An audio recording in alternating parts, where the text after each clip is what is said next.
Here is what no mainstream Nigerian media outlet is telling you. Since 2023, over 133 million Nigerians, that is more than the entire population of Ethiopia, have been classified as multidimensionally poor. 133 million. Let that number sit for a moment.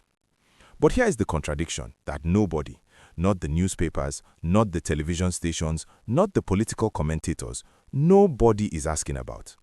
The administration responsible for governing during this collapse is also the one with the most sophisticated political survival machinery in Nigeria's entire democratic history. So the question is not whether Nigerians are suffering. That is settled. The question is, why is that suffering not yet translating into political consequence? And more importantly, what changes in 2027? Stay with me, because before this video is over, the answer is going to reframe everything you think you know about where Nigeria is headed. Before we go further, if you're new here, Naija Update 24/7 exists for one reason: to give every Nigerian, wherever you are, whatever region you are from, the political analysis that mainstream media won't touch. Hit subscribe and stay with me. This gets deeper. Let us begin with what actually happened, not the headlines, but the structural sequence. President Bola Tinubu came to power in May 2023 on the platform of bold economic reform. The campaign language was confident, the promises were ambitious, and within 72 hours of his inauguration, before the celebration dust had settled, two of the most consequential economic decisions in Nigeria's recent history were announced simultaneously.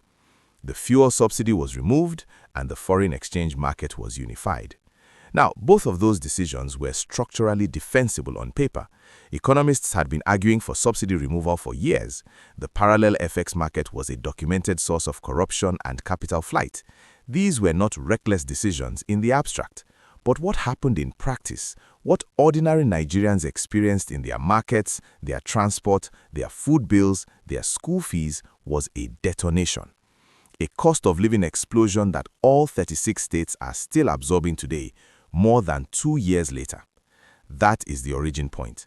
That is where the citizens' curse begins. Now, why is this resurfacing with such force right now? Because 2027 is no longer distant. It is approaching with the speed of an election that both sides know will be definitive. Opposition alignment talks are accelerating, quietly, behind closed doors, in Abuja hotels and Lagos boardrooms. The Labour Party, the PDP, and several APC governors are already repositioning, not publicly, not yet, but the signals are there for those watching closely. And citizens, ordinary Nigerians, are no longer suffering in silence. The End Bad Governance protests, the food insecurity demonstrations, the regional grievances that surface and resurface on social media every week. These are not random expressions of frustration. They are the early crystallization of a collective political consciousness that is still searching for the right institutional vehicle.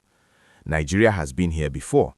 In 1993, mass discontent met a sophisticated political machine, and the result was not a peaceful transfer of power. The result was annulment, crisis, and years of military governance that set Nigeria back institutionally in ways the country is still recovering from. In 2015, something different happened. Citizen anger found organizational form, coalesced behind a credible alternative, and produced the first democratic power transfer in Nigeria's history.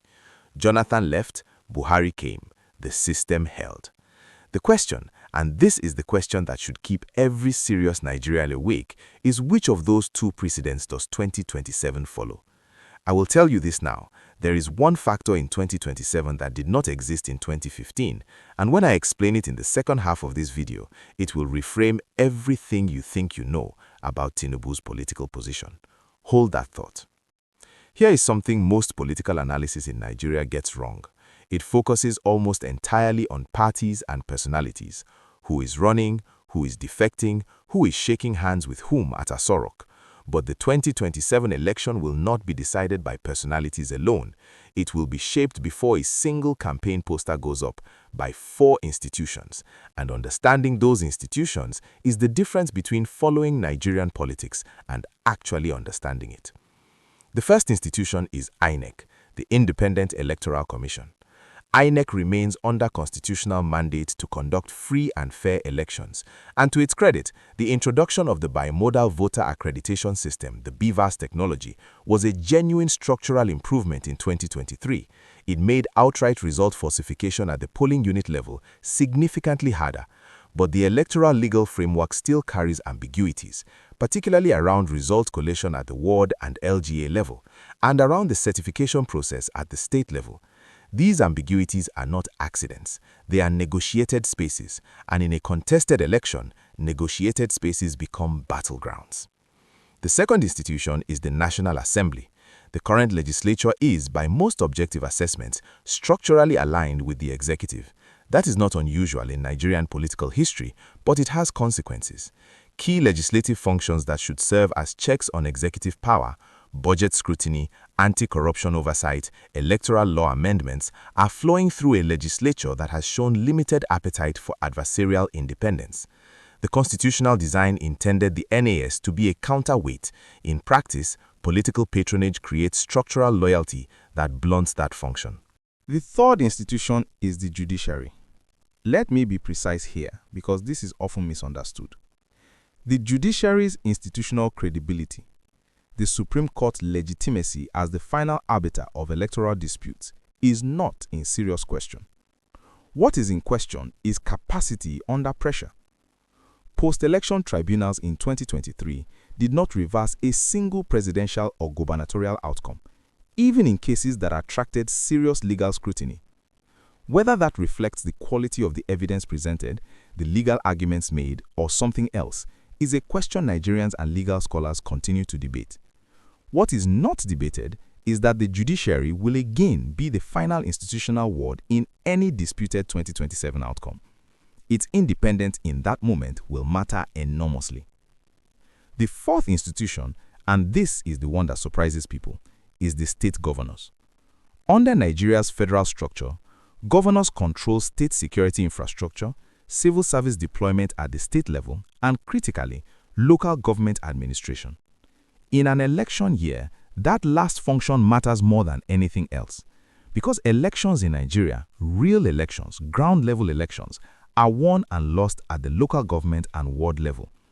Governors who control that machinery control outcomes in ways that no amount of federal campaign spending can easily override. Now, here is what will surprise you. The most dangerous institution for any 2027 opposition is not INEC. It is the local government system. Because since the Supreme Court's 2024 ruling on financial autonomy for LGAs, a ruling meant to empower local governments, the implementation has been uneven, contested, and in many states, effectively resisted by sitting governors. Governors who remain loyal to the federal government retain enormous influence over local government operations, and local government loyalty is where elections are physically manufactured or suppressed. The 1999 Constitution grants INEC independence but limits its funding autonomy. The Electoral Act 2022 reforms are real improvements at the macro level, but implementation ambiguity at the LGA level, where the human infrastructure of elections lives, is where those improvements can be quietly reversed by anyone with enough local leverage. Understanding the institutional landscape gives you the chessboard. Now let us look at how the pieces are actually moving. The Tinubu administration has deployed what serious political analysts describe as a multi-pronged political retention strategy, and it deserves to be examined without either celebration or demonization, simply understood on its own terms. The first layer is patronage architecture. Federal appointments, infrastructure contracts, security allocations, these have been distributed across geopolitical zones with deliberate strategic intent. The effect is not merely that recipients are grateful. The effect is that outright political defection becomes structurally costly. A governor whose state is receiving federal road funding, whose loyalists hold federal board positions, whose party chairman has access to Abuja, that governor does not defect easily. Not because he lacks the courage, because the incentive structure makes loyalty cheaper than rebellion. The second layer is the zoning calculus. The North-South presidency rotation is not in the Constitution, but it is one of the most powerful unwritten rules in Nigerian political life. Any 2027 candidate who disrupts that norm, particularly from the North, risks hemorrhaging the regional bloc support that makes national coalition building possible. This norm currently benefits Tinubu's incumbency in a specific way. It raises the political cost for northern opposition candidates who might otherwise lead a credible challenge. Now, who risks losing influence? Two parties face existential strategic questions going into 2027. The Labour Party demonstrated in 2023 that a third force coalition is politically possible in Nigeria. Peter Obi's showing, particularly among urban, educated and young voters, was not a fluke. It was a structural signal. But demonstrating possibility and building institutional power are different things.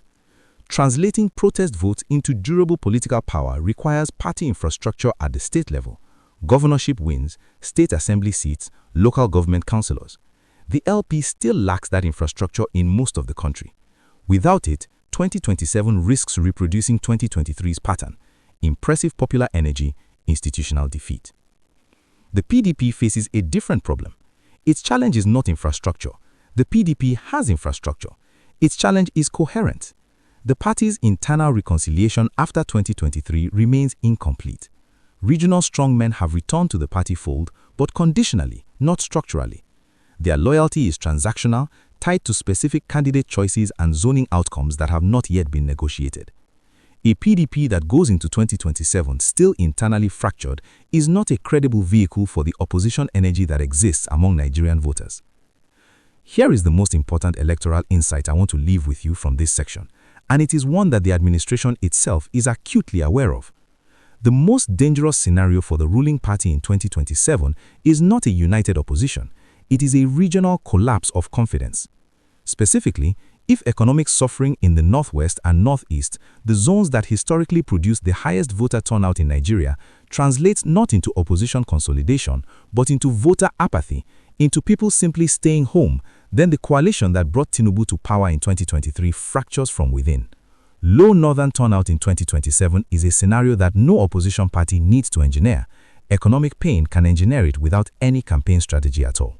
Now, if what I just told you surprises you, drop a comment below. I want to know what you think before we get to the part that changes everything. There are also actors in this story who will never hold a press conference or appear on a campaign platform, but whose influence on 2027 will be real. Nigeria's organized private sector, the central bank under its current monetary policy direction, the security establishment, military and intelligence. None of these institutions will campaign publicly. All of them will be felt.